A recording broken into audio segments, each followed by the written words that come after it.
नहीं दी गई। यहाँ पश्चिम बंगाल की मुख्यमंत्री ममता बनर्जी ने ट्विटर को कथित तौर पर नियंत्रित करने की केंद्र सरकार की कोशिश की निंदा की। उन्होंने दावा किया कि केंद्र ट्विटर को प्रभावित करने के असफल होने के बाद उसे प्रभावहीन करने की कोशिश हो रही है। उन्होंने इसी तुलना अपनी सरकार से करते हुए कहा कि उनकी सरकार के साथ भी केंद्र ऐसा ही व्यवहार कर रही है।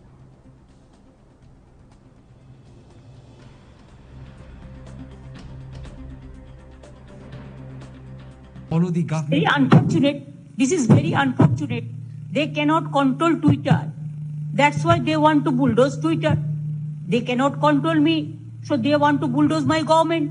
They want to bulldoze my party. They cannot control some journalists, so they want to kill them. So that is their phenomena. And one day there will be end. There will be end of everything. उधर दक्षिण पश्चिम monsoon से बंगाल और महाराष्ट्र में वीरवार को भीषण बारिश हुई।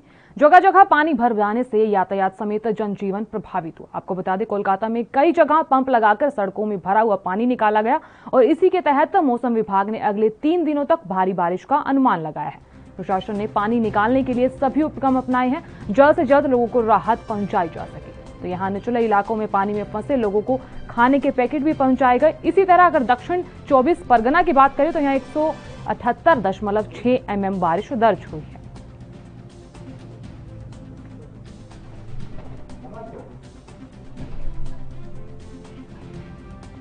जिस तरीके से बारिश हुई है और कई जगहों पर भारी बारिश हुई है, फिलहाल जिस तरीके से राहत पहुंची है लोगों को, यहाँ कुछ लोगों का जनजीवन भी प्रभावित हुआ है। जहां लगातार बारिश की संभावनाएं जताई जा रही थी, फिलहाल बारिश तो हो चुकी है, लोगों को कुछ राहत भी मिल चुकी है, लेकिन फिलहाल कई जगह जल भराव हो चुका है, कई जगह पानी निकासी की समस्या आ रही है, कुछ लोगों को लाइट की समस्याएं का सामना भी करना पड़ रहा है। और ऐसे में लगातार जिस तरीके से बारिश हो रही है, लोगों का जनजीवन अब पूरी तरह से प्रभावित होता हुआ नजर आ रहा है।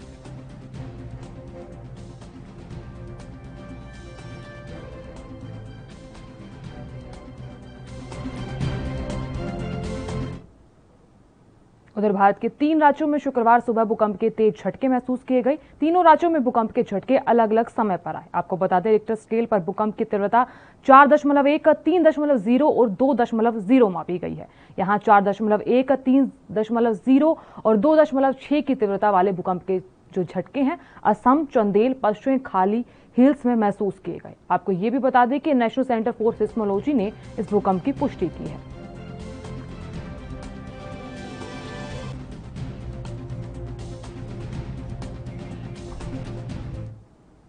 यहाँ आपको यूपी की तरफ लेकर चलते हैं, जहां यूपी के मुख्यमंत्री योगी आदित्यनाथ का वाराणसी का दौरा है। वह गोद लिए सामुदायिक स्वास्थ्य केंद्र का निरीक्षण करने के लिए सीधे हाथी बाजार स्थित हेलीपैड पर पहुंचेंगे। यहां से निरीक्षण के बाद वे परियोजनाओं का निरीक्षण भी करेंगे। आपको ये भी पता, दोपहर सर्किट हाउस में वाराणसी के विकास कार्य और कानून व्यवस्था की समीक्षा करेंगे। तो यहाँ मुख्यमंत्री योगी आदित्यनाथ काशी विश्वनाथ मंदिर में दर्शन पूजन के बाद कॉरिडोर का काम भी देखेंगे। इससे पहले कालिका धाम का पुल और रिंग रोड फेज 2 और गोदोलिया और बेनिया बाग पार्किंग का निरीक्षण भी करेंगे। ये भी बताते चले कि यहाँ से वो रुद्राक्ष कन्वेंशन सेंटर भी जाएंगे, उसके पूरे हुए निर्माण को देखा जाएगा।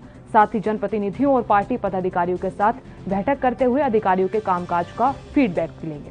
सीएम शुक्रवार को रात्रि विश्राम कर शनिवार सुबह लखनऊ के लिए रवाना होंगे।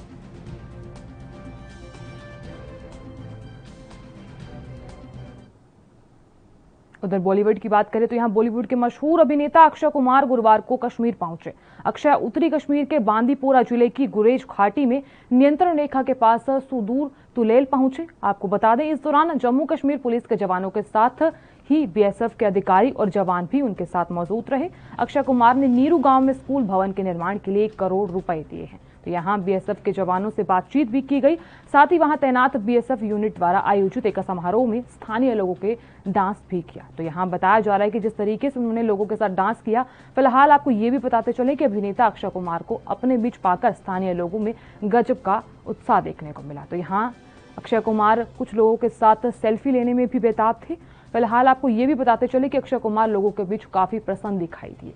यहाँ कुछ तस्वीरें भी उन्होंने ट्विटर पर शेयर की हैं और ट्विटर पर शेयर करते हुए अक्षय कुमार ने लिखा कि सीमाओं की रक्षा करने वाले बहादुर जवानों के साथ एक यादगार दिन बिताया। इसके साथ ही अक्षय कुमार ने यह भी कहा कि यहाँ आना हमेशा एक अद्भुत विनम्र अनुभव होता है। असली नायकों से मिलकर मेरे दिल में उनके प्रति सदैव सम्मान भर जाता है।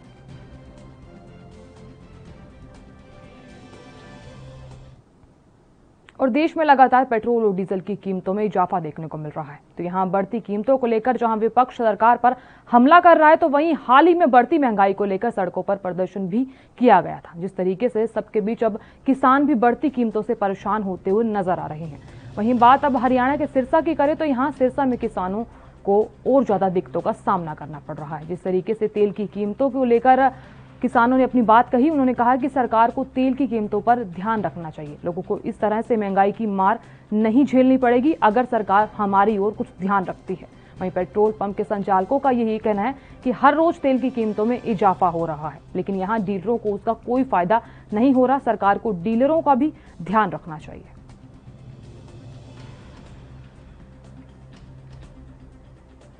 और दिनों दिन ये पेट्रोल डीजल बढ़ रहा है। ये जो डीजल है ये किसानों के लिए, और जो पेट्रोल है ये हर बंदे के हर दिन की डिमांड है। ये जो दिनों दिन सरकार बढ़ा रही है, इस पे ऊपर महंगाई कर रही है।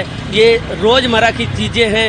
इससे जो दिन प्रतिदिन जो आदमी है वो एक मजदूर आदमी है, वो क्या करेगा, क्योंकि डीजल पेट्रोल इतना महंगा हो चुका है कि वो अपना घर का गुजारा चलाए या किसी व्हीकल पे दिहाड़ी मजदूरी करने जाए। सर पहले मेरा एक दिन का जो पेट्रोल है 50 रुपए का लगता था, आज मेरा पेट्रोल है 120 रुपए का प्रतिदिन लग जाता है जी। 1 मई से लेकर और आज तक का रेट पेट्रोल का 6 रुपये 24 पैसे बढ़ोतरी हुई है और डीजल की 6 रुपये 86 रुपये प्रति लीटर आज तक के। डेली 30 से 25 पैसे के बीच में डेली डीजल पेट्रोल के रेट दाम बढ़ रहे हैं और पिछले 4 सालों से हमारा डीलर कमीशन कुछ भी नहीं बढ़ रहा है। इन्वेस्टमेंट बहुत ज़्यादा हुई है। सरकार को डीलर की तरफ भी ध्यान देना चाहिए। तो लगातार बढ़ ही रहे हैं। आज भी जैसे 24-25 पैसे बढ़ा है डीजल पेट्रोल का दाम, और जैसे लग रहा है उस हिसाब से। उधर हरियाणा के चरखी दादरी की बात करें तो यहाँ कोरोना महामारी का कहर लगातार जारी है। जिस तरीके से मामले बढ़ रहे थे उस तरीके से अब ये रफ्तार धीमी पड़ती हुई नजर आ रही है। तो यहाँ कोरोना महामारी का खौफ जिले में 175 गांव में था, लेकिन इसमें 3 गांव ऐसे हैं जिनकी समझदारी से कोरोना संक्रमण इस गांव में नहीं पहुंच पाया है। इन गांव में न तो रिश्तेदारों को आने दिया गया और न ही बूढ़े बुजुर्गों को हुक्का ताश खेलने दिया गया। यही नहीं, अगर किसी घर में कोई बीमार भी है तो तुरंत स्वास्थ्य विभाग की टीम को बुलाकर उपचार करवाया गया। 1 सप्ताह तक घर के सभी लोगों को बाहर नहीं निकलने दिया, बल्कि ऐसे लोगों को खुद गांव के लोगों ने ही घर पर आवश्यक खाद्य सामग्री उपलब्ध करवाई। यही समझदारी रही कि तीनों गांव पूरे जिले के लिए प्रेरणा बन गए।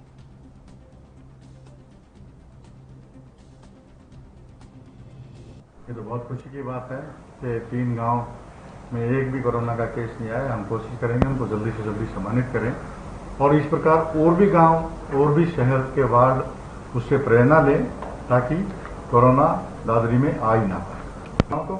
और भविष्य में भी वो अच्छा काम करेंगे, हम यही उम्मीद करते हैं। पहली लहर में भी हमारे गांव में कोई पॉजिटिव केस नहीं आया कोरोना का मामला में, और दूसरी लहर में भी कोई पॉजिटिव केस नहीं आया आज तक। और कोशिश यही रहेगी कि आगे तीसरी लहर में भी कोई पॉजिटिव केस नहीं आना चाहिए हमारे गांव में। और इसमें पूरे गांव का सहयोग है, सभी कास्टों का सहयोग है। आशा वर्कर भी है, उसमें आंगनवाड़ी वर्कर भी हैं, सोशल सामाजिक कार्यकर्ता भी हैं, जो हमारे गांव में वो क्लब हैं, शहीद भगत सिंह क्लब और ठाकुर जी क्लब, उनका भी सहयोग है। और सभी कार्यकर्ताओं का सोशल डिस्टेंस भी है।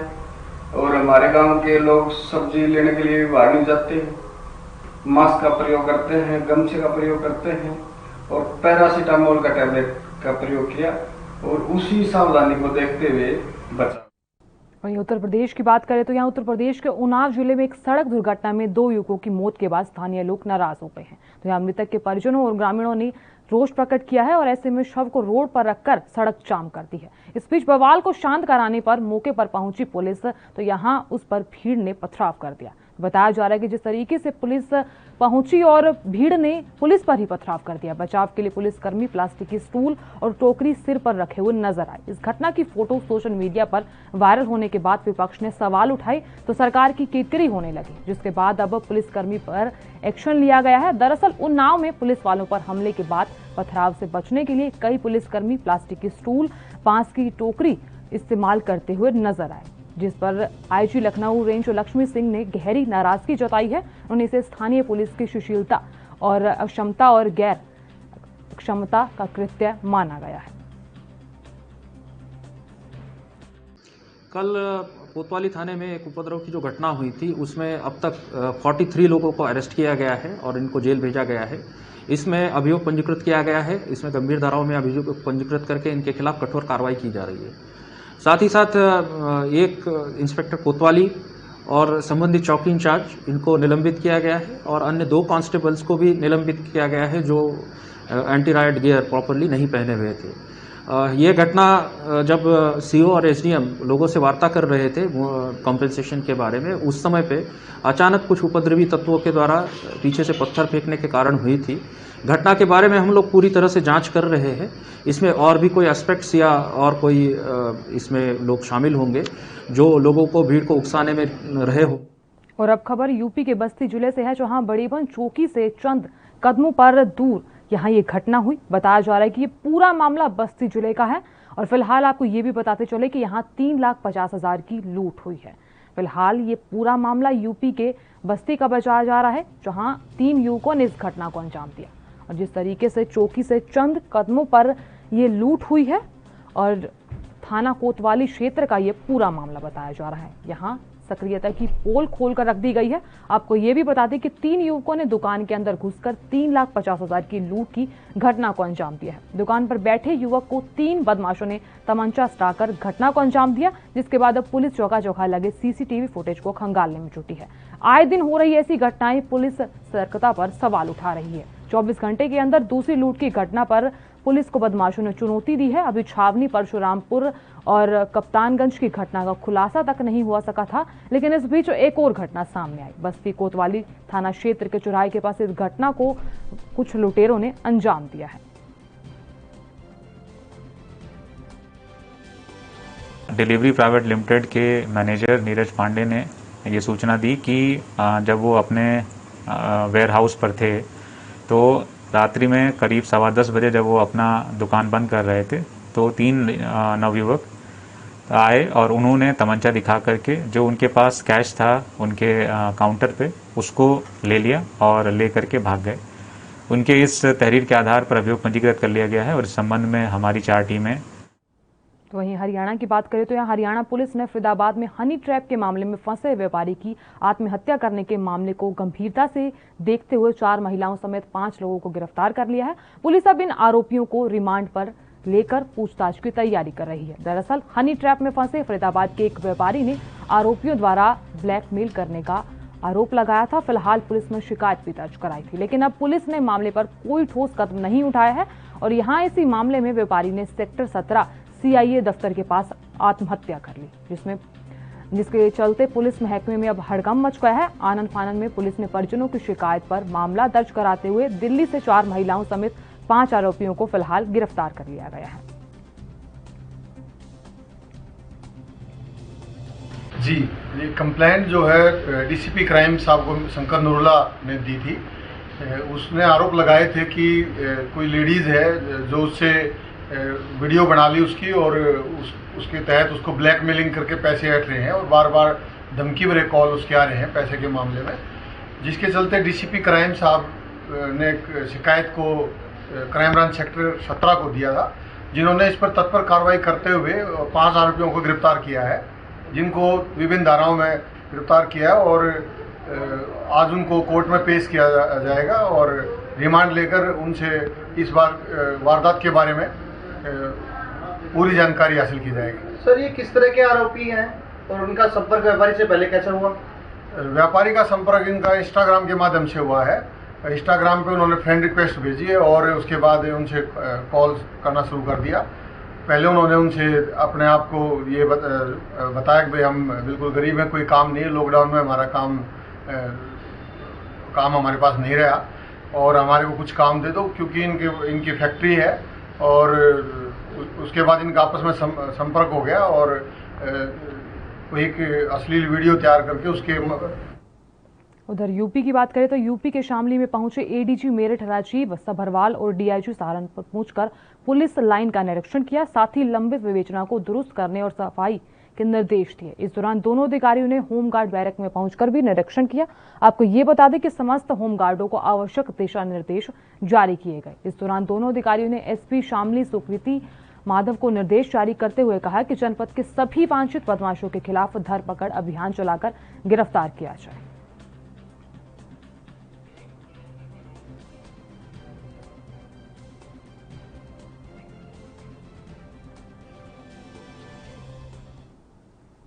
उधर यूपी के सीतापुर की बात करें तो यहां राज्य मंत्री बाल विकास सेवा और पुष्टाहार महिला कल्याण स्वाति सिंह अपने तय कार्यक्रम के चलते सुबह सिधोली पहुंची। सर्वप्रथम उन्होंने सीएससी पहुंचकर टीकाकरण कराने आए लोगों से बातचीत की और इसी के साथ टीकाकरण कक्ष का निरीक्षण भी किया। आपको ये बताते चले कि प्रभारी मंत्री ने इस दौरान अस्पताल परिसर का निरीक्षण किया और फिलहाल ये भी बताते चले कि ये जानकारी देते हुए बताया कि वैक्सीनेशन सेंटर देखने पर आई थी और अच्छा लगा कि लोग वैक्सीनेशन करवाने के लिए आ रहे हैं। उन्होंने कहा कि जो लोग कहते हैं कि सरकार कुछ नहीं कर रही है, उनके घरों से निकलकर इन जगहों का निरीक्षण अवश्य करना चाहिए। साथ ही राज्य मंत्री ने सिधोली तहसील में समीक्षा बैठक की और सभी अधिकारी और कर्मचारियों को दिशा निर्देश दिए गए।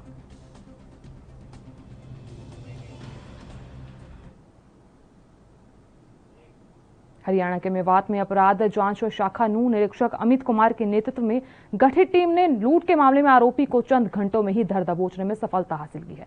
दरअसल 15 जून को चेन्नई से मानेसर आते समय निजी कंपनी की गाड़ी से चालक और उसके साथियों द्वारा गाड़ी की सील तोड़कर भारी मात्रा में मोबाइल फोन चोरी करने के मामले में एक आरोपी को 4 घंटे में ही गिरफ्तार कर लिया गया है। साथ ही आरोपी के कब्जे से करीब 7,50,000 रुपए के 85 मोबाइल फोन बरामद किए हैं। पुलिस प्रवक्ता कार्यालय नूह से प्राप्त जानकारी के अनुसार चेन्नई से मानेसर जो आते समय आरवी कंपनी बंद थी और इसी के साथ साथियों ने गाड़ी की सील तोड़कर 133 मोबाइल फोन चोरी करने का ये पूरा मामला सामने आया था।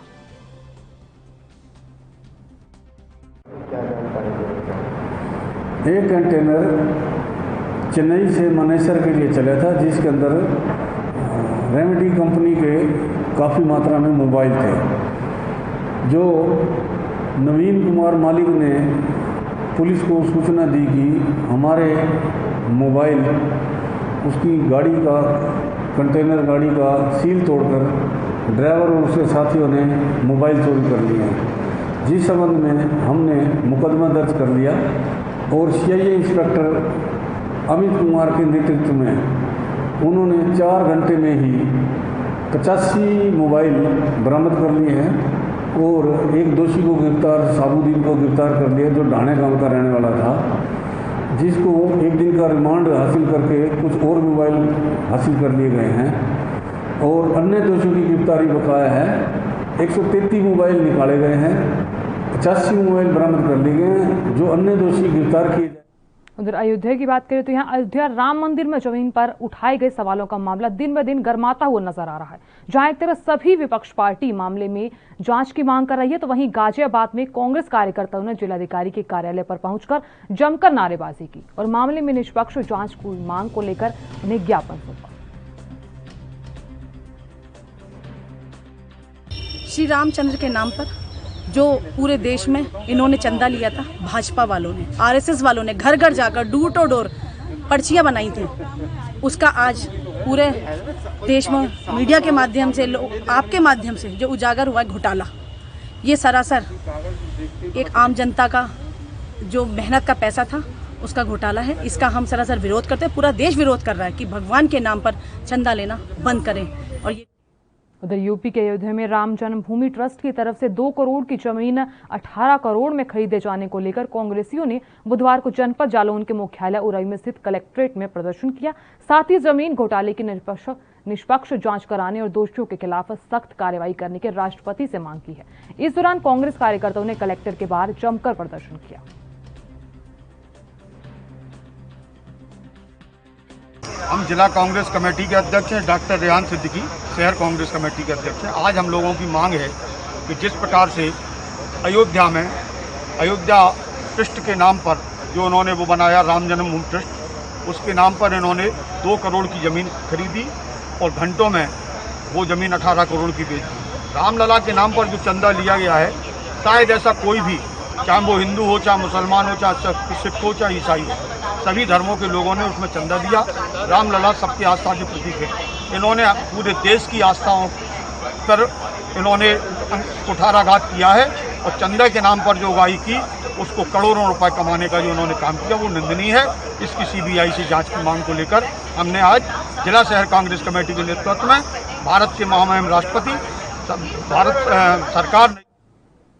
उधर हरियाणा के पलवल की बात करें तो यहां बीजेपी जिला कार्यालय पर बीजेपी कार्यकर्ताओं की बैठक हुई और बैठक की अध्यक्षता जिला अध्यक्ष चरण सिंह तेवतिया ने की। बैठक का मुख्य एजेंडा बीजेपी के पलवल जिला प्रभारी डॉक्टर दिनेश घिलोड़ ने रखा। बैठक में जिले के सभी कार्यकर्ता उपस्थित रहे। साथ ही बैठक में विधायक दीपक मंगला और विधायक प्रवीण डागर मौजूद रहे। इस दौरान जिला प्रभारी डॉक्टर दिनेश घिलोड़ ने बताया कि 21 जून से पार्टी के कार्यक्रम शुरू हो रहे हैं, जिसमें जिले के सभी कार्यकर्ताओं को इन सभी कार्यक्रमों में अपनी अपनी सहभागिता रखने के निर्देशित दिए गए। तो यहाँ फिलहाल ये भी बताते चलें कि 21 जून को योग दिवस के अवसर पर सुबह सरकारी कार्यक्रम रहेगा।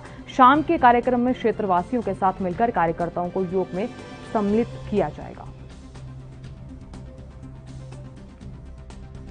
हमारे 21 जून से जो अंतर्राष्ट्रीय योग दिवस है और उसी दिन से 18 साल से ऊपर के जितने भी नागरिक हैं उनका वैक्सीनेशन टीकाकरण का जो कार्य चल रहा है, उस दिन से हमारे भी कार्यक्रम सेवा के रूप में पार्टी ने चलाए और ये 21 तारीख से और 6 जुलाई तक रहने वाले हैं। 21 जून से 6 जुलाई तक ये रहेंगे। इसमें योगा दिवस रहेगा, इसमें स्वच्छता अभियान रहेगा, इसमें पौधारोपण रहेगा, इसमें जो सेवा के कार्य हमारे चले हुए थे, चाहे सेवा रसोई के माध्यम से, चाहे ब्लड डोनेशन का, या उससे पहले हमारा सैनिटाइजेशन और मास्क वितरण का था, ये भी इसमें ऐसे सुचारू रूप से चलते रहेंगे। और जो मेन मुद्दा, तो यहाँ यूपी की बात करें तो यूपी के जालौन, यहाँ आज सीएम योगी का वाराणसी दौरा है। ये अहम खबर आप तक पहुंचा रही है। दोपहर 2 बजे वाराणसी पहुंचेंगे सीएम योगी आदित्यनाथ। जिस तरीके से यूपी से बड़ी खबर सामने आ रही है, बता दें आपको कि सीएम योगी आदित्यनाथ हाथी बाजार के सीएससी का निरीक्षण करेंगे। ये बड़ी जानकारी आप तक पहुंचा रहे हैं। वाराणसी के बाद बलिया जाएंगे सीएम योगी। तो यूपी से इस वक्त की अहम जानकारी आप तक पहुंचा रहे हैं। आज सीएम योगी अस्पताल कोविड वार्डों का निरीक्षण करेंगे। ये बड़ी जानकारी निकल कर आ रही है। कलेक्ट्रेट सभागार में अधिकारियों के साथ बैठक करने वाले हैं आज सीएम। बता दें आपको कि सीएम योगी आदित्यनाथ का आज वाराणसी का दौरा है और फिलहाल आपको ये भी बताते चले कि दोपहर 2 बजे वाराणसी पहुंचेंगे सीएम। ये बड़ी जानकारी निकलकर सामने आ रही है। तो तस्वीरों में आप साफ तौर पर देख सकते हैं कि किस तरह से कई जिलों का दौरा भी किया हालांकि, और फिलहाल हाथी बाजार की सीएससी का निरीक्षण भी करेंगे सीएम योगी। वाराणसी के बाद बलिया जाएंगे सीएम योगी। दोपहर 2 बजे उनका ये अहम कार्यक्रम रहने वाला है। अस्पताल कोविड वार्डों का निरीक्षण करेंगे सीएम योगी। कलेक्ट्रेट सभागार में अधिकारियों के साथ बैठक करने वाले हैं। फिलहाल देखना अब ये होगा कि बैठक कितनी ज्यादा अहम रहने वाली है। सीएम योगी का आज वाराणसी दौरा है। अब देखना यह है कि यह दौरा कितना ज्यादा अहम रहने वाला है। यूपी के जालौन क्राइम फ्री जिला बनाने के लिए पुलिस अधीक्षक डॉक्टर यशवीर सिंह और अपर पुलिस अधीक्षक डॉक्टर राकेश सिंह लगातार प्रयासरत हैं, जिसके चलते जनपद में लगातार चेकिंग अभियान चलाए जा रहे हैं। और इसी क्रम की बात करें तो यहाँ क्षेत्राधिकारी माधोगढ़ शाहिदा नसरीन के नेतृत्व में स्थानीय पुलिस ने घेराबंदी कर एक शातिर बदमाश को धर दबोचा है। बताते चलें कि बदमाश ने माधोगढ़ कस्बे में एक मोबाइल फोन की दुकान पर अज्ञात बदमाशों और 17 फोन और 30,000 रुपए की चोरी की वारदात को अंजाम दिया था, जिसे पुलिस ने चुनौती के रूप में लेते हुए टीम गठित करी है और एक शातिर बदमाश को गिरफ्तार करते हुए सफलता प्राप्त की है। गिरफ्तार किए हुए अभियुक्त के पास से 13 मोबाइल फोन और 15,000 रुपए बरामद कर लिए गए हैं। दिनांक 16/6/2021 को वादी मोहित गुप्ता द्वारा सूचना दी गई कि उनके mobile shop Tanishq mobile shop से 16 अदद मोबाइल्स और 30,000 रुपए की चोरी हो गई है। इस सूचना पर मुकदमा अपराध संख्या 97/21 अंतर्गत धारा 380 IPC दर्ज कराई गई और इसी क्रम में हमारे 2 सब इंस्पेक्टर धीरेन्द्र कुमार और जितेंद्र सिंह द्वारा मुखबिर की सूचना पर अभियुक्त मुकेश को गिरफ्तार किया गया और उसके निशानदेही पर 13 अदद मोबाइल जो कि एंड्रॉयड मोबाइल फोन्स हैं और उनके साथ 15,000 रुपये बरामद किए गए। अभी इसके खिलाफ अन्य कोई मुकदमा दर्ज नहीं है मेरी सूचना में, मेरी जानकारी में, और इसे गिरफ्तार कर लिया गया। और फिलहाल के लिए इतना ही। आप देखते रहिए ANB न्यूज़। नमस्कार।